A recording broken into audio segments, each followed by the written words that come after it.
voici Mundus Novus, un jeu d'échange et de gestion pour 2 à 6 joueurs à partir de 12 ans. C'est un jeu de Bruno Catala et Serge Lager, édité par Asmodée. Au niveau matériel, c'est assez simple puisque nous avons un paquet de cartes ressources, un paquet de cartes développement, des petits jetons qui symboliseront les points de victoire et qui sont des doublons en 1, 5 et 10 en valeur et qui ont tous un dos identique pour qu'on puisse ne pas savoir combien de points de victoire ont les joueurs au fur et à mesure du jeu. Nous avons ensuite un jeton spécial de premier joueur, de maître du commerce, et ensuite nous avons une série de petits jetons événements. Alors, le paquet de cartes ressources est composé de différentes matières premières, en fait, allant de 1 à 9, donc ce sont des cartes chiffrées, c'est facile à reconnaître, plus quelques cartes qui sont des cartes or, des cartes trésor Inca.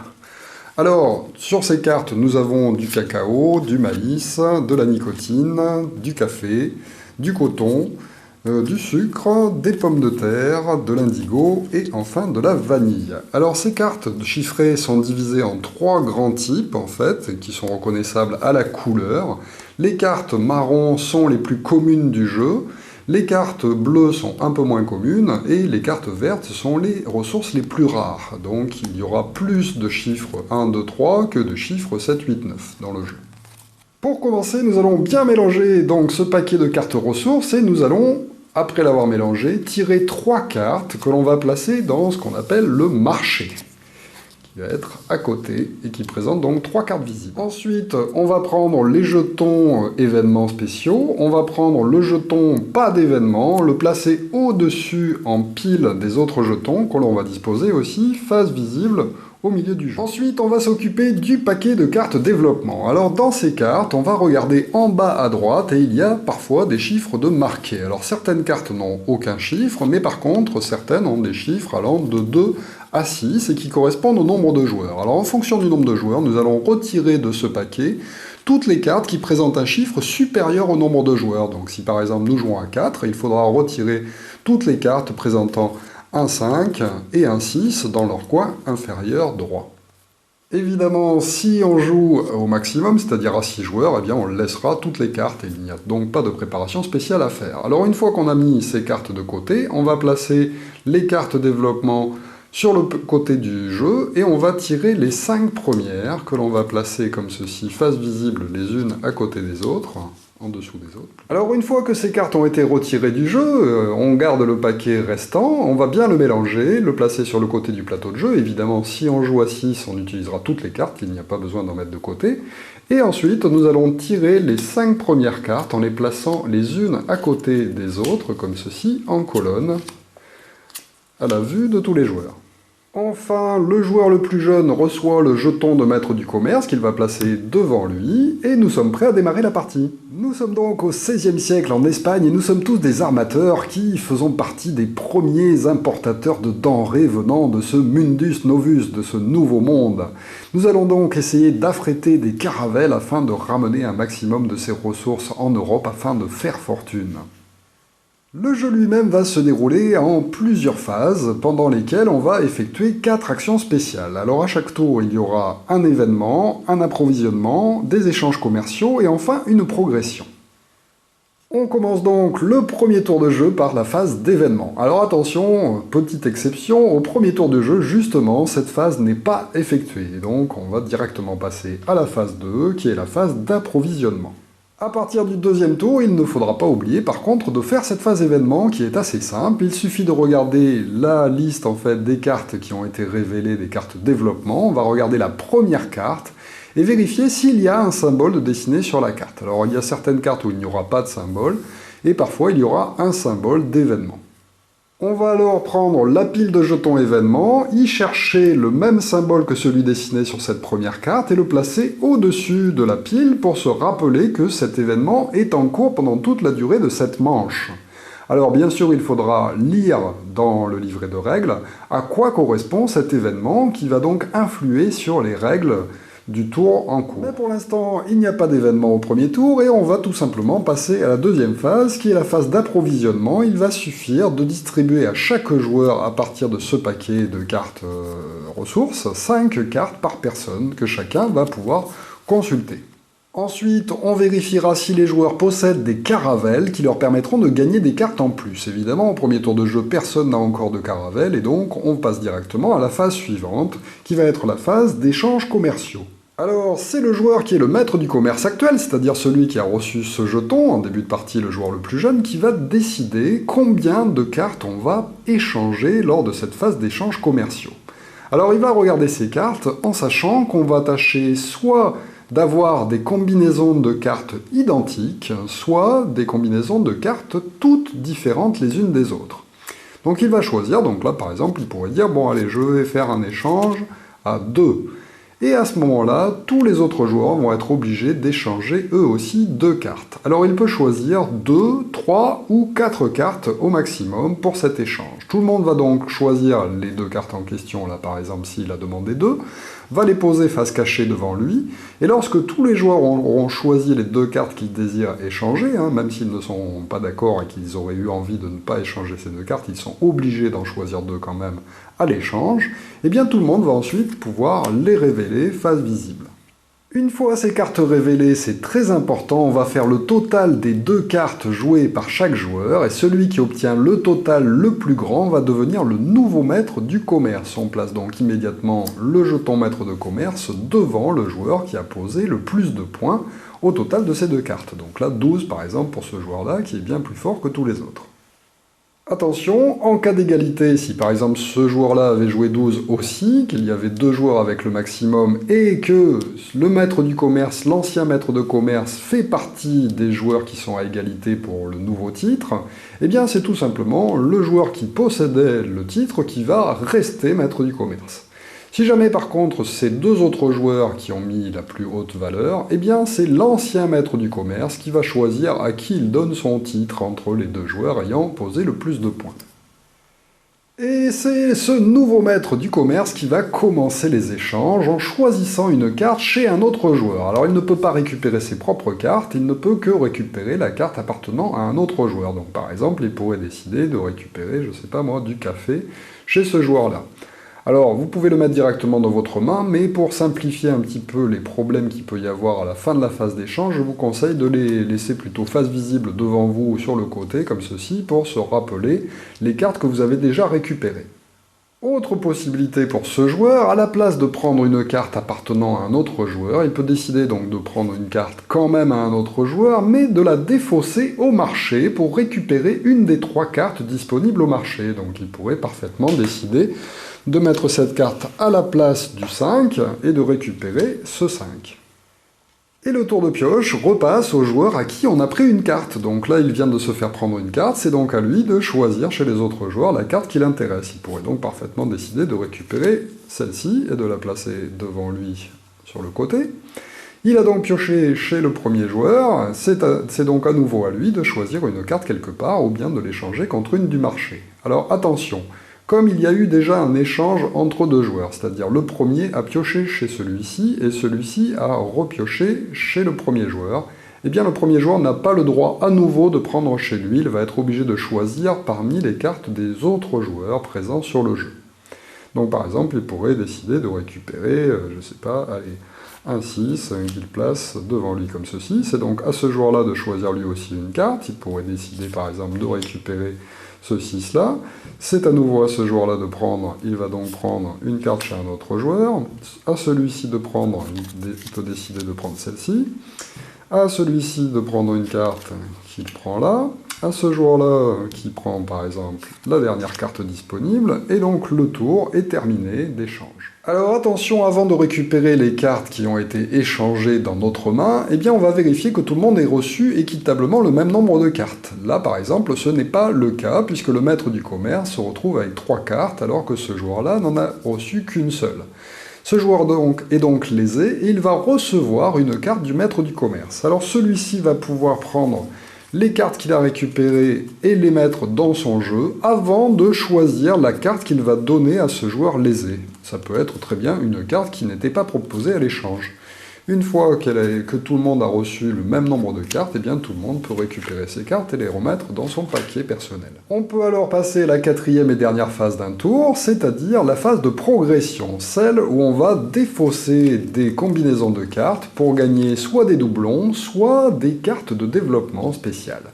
Alors attention, c'est le joueur qui est le maître du commerce qui va décider quel sera le premier joueur à faire ces échanges.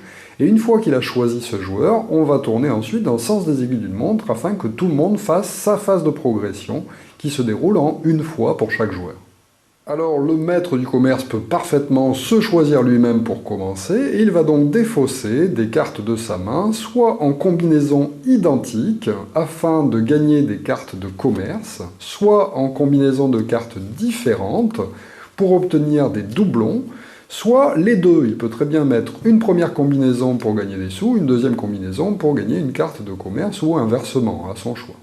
En revanche, il sera interdit de faire deux combinaisons de cartes différentes pour recevoir des sous, ou bien deux combinaisons de cartes identiques pour récupérer deux cartes de commerce. Alors pour connaître ce que l'on peut acquérir grâce à ces combinaisons de cartes, on va tout simplement prendre le verso de la règle du jeu sur laquelle se trouvent les deux tableaux permettant de savoir qu'est-ce que l'on obtient grâce aux échanges. Alors on va commencer par les points de victoire, c'est-à-dire les cartes différentes que l'on peut poser. Il faudra au minimum poser 4 cartes différentes pour commencer à recevoir des doublons. Donc inutile de faire des combinaisons de 3 cartes différentes seulement, ça ne suffira pas, il faudra avoir au minimum 4 cartes différentes pour commencer à recevoir de l'argent. Notre joueur a donc 5 cartes différentes, nous avons vu en fait, voilà. Il peut décider de défausser en fait ces 5 cartes pour par exemple recevoir 7 doublons de la banque. On montre donc sa combinaison de cartes à tous les joueurs avant de la défausser à côté du paquet de ressources, et ensuite on va recevoir 7 de la banque, là par exemple, donc 5, 6 et 7 en doublon, que l'on va pouvoir mettre, si on le souhaite, face cachée, afin que les autres joueurs perdent au fur et à mesure du jeu le compte des points de victoire que l'on a déjà accumulés. Nous avons vu qu'il existe aussi des cartes de trésor Inca, comme ceci, et ces cartes-là permettent aussi de recevoir de l'argent. Donc là, par exemple, un joueur qui aurait cette combinaison de cartes en main pourrait très bien défausser ces 4 cartes pour recevoir 5 doublons de la banque, et défausser à côté cette carte d'or, qui est spéciale, afin de recevoir 3 doublons de la banque. Effectivement, à côté, sur le tableau d'aide de jeu, il y a marqué combien d'or on va recevoir, enfin combien de doublons on va recevoir en fonction des reliques Inca que l'on défausse. Une rapporte 3, 2 rapporte 7, etc. Plus on va défausser de reliques Inca en même temps, et plus on va recevoir de doublons de la banque. Alors elles ne font pas partie de la combinaison en fait, de cartes différentes. Je vous avais dit qu'on a le droit de faire qu'une seule combinaison de cartes différentes, mais on peut faire à côté une combinaison de cartes reliques Inca pour recevoir aussi de l'argent lors du même tour. Autre possibilité, avec des cartes identiques, acquérir des cartes de développement. Alors ces cartes de développement seront placées une fois achetées face visible devant les joueurs et leur donneront un avantage pendant toute la durée de la partie. Donc ces cartes sont intéressantes à acheter, surtout en début de jeu. Alors pour acquérir ces cartes de développement très convoitées, il faudra au minimum jouer une combinaison de 3 cartes identiques. Et ça va aussi dépendre de la valeur des cartes que l'on joue. Nous avons vu qu'il y a des cartes avec un fond orange, avec un fond bleu ou avec un fond vert. Cela va influencer sur le choix des cartes que l'on aura de possibles.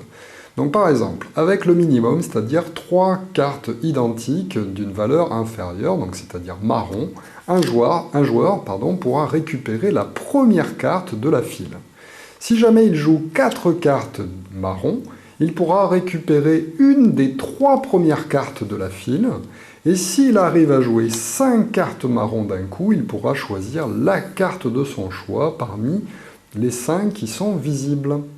Avec les cartes bleues qui sont un peu plus chères, eh bien, avec 3 cartes bleues, le joueur pourra directement choisir parmi les 3 premières de la liste, et avec 4 cartes bleues, parmi l'intégralité des cartes présentes. Enfin, pour la couleur la plus rare, 3 cartes avec un chiffre identique vert permettra directement de choisir parmi toutes les cartes présentes.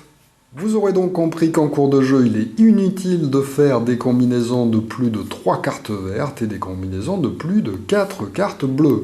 Évidemment, si je pose 5 cartes bleues, ça me permettra quand même de ne récupérer que parmi les cartes visibles et il n'y a pas de bonus particulier supplémentaire. Attention, pour les cartes or, nous avons vu qu'elles nous permettent de recevoir directement des doublons, mais elles nous permettent aussi de se transformer en cartes, c'est-à-dire de copier une autre carte afin de réaliser des combinaisons de cartes identiques pour pouvoir récupérer des développements. Alors attention, elles ne peuvent remplacer une carte que dans le cas des combinaisons identiques et non pas dans le cas des combinaisons différentes, d'accord ? Donc là, par exemple, ce joueur pourrait parfaitement utiliser son or comme un 8 supplémentaire. Il pourrait même décider de jouer 3 ors s'il les avait, comme étant 3 cartes identiques pour récupérer la carte de son choix. Alors, comme vous avez le droit d'effectuer les deux actions différentes lors de votre tour de jeu, en fonction des cartes que vous avez en main, bien sûr, vous allez tenter de faire les deux combinaisons possibles, ça sera encore mieux. Donc là, par exemple, avec ces cartes-là, ce joueur pourrait se dire « j'échange 3 cartes identiques pour prendre une carte de développement », et les autres, par contre, je n'en ai pas 4 différentes, donc ça ne va pas. L'or ne pouvant pas remplacer une carte supplémentaire. Donc à ce moment-là, je peux parfaitement faire l'inverse, me dire, tiens, je vais me défausser de ces 3 cartes, l'or étant considéré comme un 1 pour une combinaison de cartes identiques, à ce moment-là, je récupère la première carte, vu que c'est une combinaison de cartes 1, et ensuite, je peux défausser les autres, les 4, pour gagner de l'or de la banque, auquel je vais pouvoir ajouter, attention, les valeurs des cartes que je viens d'acheter et celles que j'ai achetées précédemment. Effectivement, sur certaines cartes, il y a de l'or de dessiné en haut à droite, et cet or va être reçu par les joueurs à chaque phase de paiement. Donc là, lors de la phase où on va jouer des cartes pour recevoir de l'or de la banque, eh bien, je vais en plus recevoir un doublon pour avoir acheté cette carte, même si je l'ai acheté pendant le tour en cours. Alors, dès qu'un joueur va acheter une carte de développement disponible, on va immédiatement déplacer toutes les cartes vers le bas et tirer une nouvelle carte qui va se placer en 5e position. Si un autre joueur, par exemple, achète une carte qui se trouve au milieu, eh bien, on déplacera les cartes comme ceci, et on en rajoutera une dernière au bout.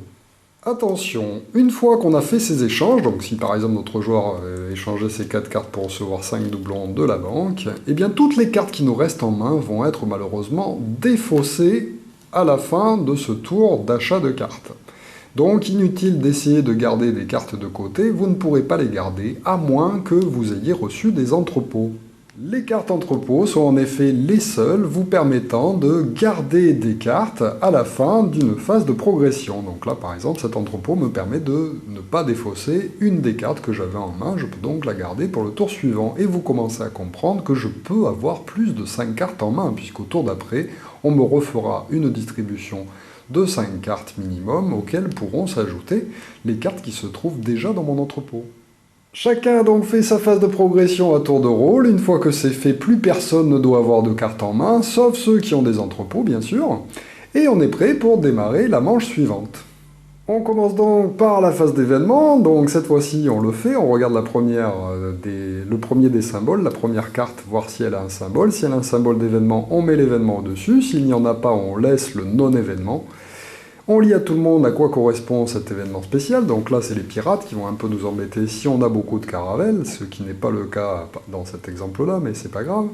Et après avoir fait ceci, on passe à la distribution des cartes. Donc je vous rappelle 5 cartes par personne, hop, tout le monde récupère son paquet de cartes, mais cette fois-ci, s'il y a des caravelles en jeu, il va y avoir de nouvelles ressources qui vont être distribuées.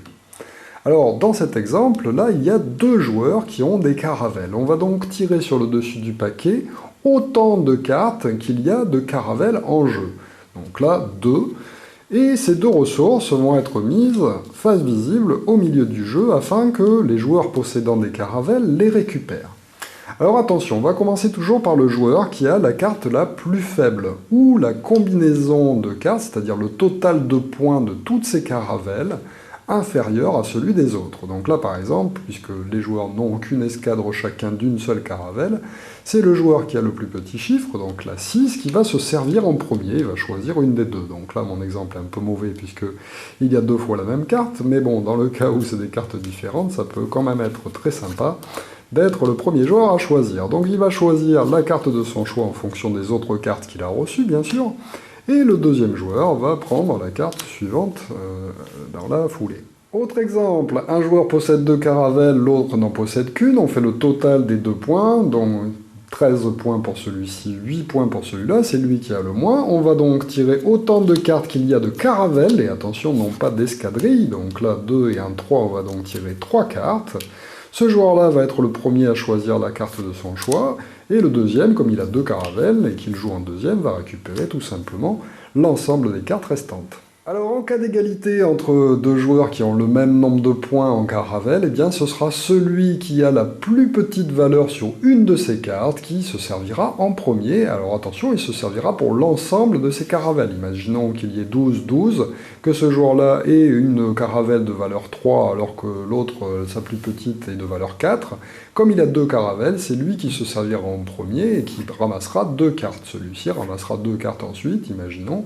Et le troisième, s'il y en a un qui a encore plus de points que les autres, se servira des cartes restantes. Vous aurez donc compris qu'avec les entrepôts et les caravelles, eh bien, les joueurs peuvent se retrouver avec beaucoup plus de 5 cartes en main, et donc faire des échanges encore plus fructueux, et donc progresser de plus en plus rapidement, et ramasser le maximum d'argent. On passe comme d'habitude à la phase suivante. Le joueur qui a le maître du commerce choisit combien en échange de cartes, 2, 3 ou 4 cartes. Tout le monde est obligé de mettre ce nombre de cartes sur la table, on les révèle ensuite tous en même temps. Celui qui a la plus grande valeur de cartes posées va devenir le nouveau maître du commerce. Il va commencer les échanges en récupérant chez un autre joueur et ainsi de suite jusqu'à ce que tout le monde soit servi équitablement. Et une fois qu'on a fait ça, le maître du commerce va choisir quel est le premier joueur à acheter des cartes, à défausser des cartes pour faire sa progression, c'est-à-dire gagner des sous ou bien acheter une carte spéciale. Et on est reparti pour un nouveau tour jusqu'à la fin du jeu. Alors le jeu va se terminer de 3 façons différentes. La première façon, la plus courante, va être d'avoir réussi à amasser 75 doublons. Donc il faudra bien vérifier au fur et à mesure du jeu les doublons que l'on reçoit, en fait, pour savoir quel est son total. Dès qu'un joueur dépasse les 75, il l'annonce et il remporte tout simplement la partie. Alors si à ce moment-là, plusieurs joueurs ont réussi dans le même tour à terminer et à dépasser 75, eh bien ce sera tout simplement le plus fortuné, c'est-à-dire celui qui a le plus de doublons, au-delà de 75, qui l'emportera. Deuxième façon, ça va être de réaliser la combinaison parfaite. Alors qu'est-ce que c'est que la combinaison parfaite? C'est tout simplement réussir à poser dans un même tour toutes les cartes du jeu, c'est-à-dire un 1, 2, 3, 4, 5, 6, 7, 8, 9, plus une carte or. Si on arrive à poser cette combinaison en un seul coup, eh bien on gagne directement la partie et on ne compte même pas les doublons. Enfin, dernière façon, si à un moment donné dans le jeu on doit compléter en fait la liste des cartes de développement disponibles et qu'il n'y a plus assez de cartes dans la pile de pioche, eh bien la partie s'arrête immédiatement. Ce sera le joueur qui a amassé à ce moment-là le plus de doublons qui l'emportera tout simplement. Voilà pour Munus Novus, un excellent petit jeu d'échange et de commerce qui va assez rapidement, où il faut donc trouver des combinaisons les plus intéressantes possibles. Alors intéressez-vous aux cartes de développement en début de partie, ensuite essayez de trouver une routine pour gagner le plus d'argent possible à chaque tour, afin de l'emporter le plus rapidement possible. Effectivement, c'est une course où vous ne savez pas en fait où en sont les joueurs par rapport aux doublons, aux 75 doublons qui font remporter la partie. Voilà, merci de m'avoir suivi et à très bientôt pour une nouvelle règle de jeu. Au revoir.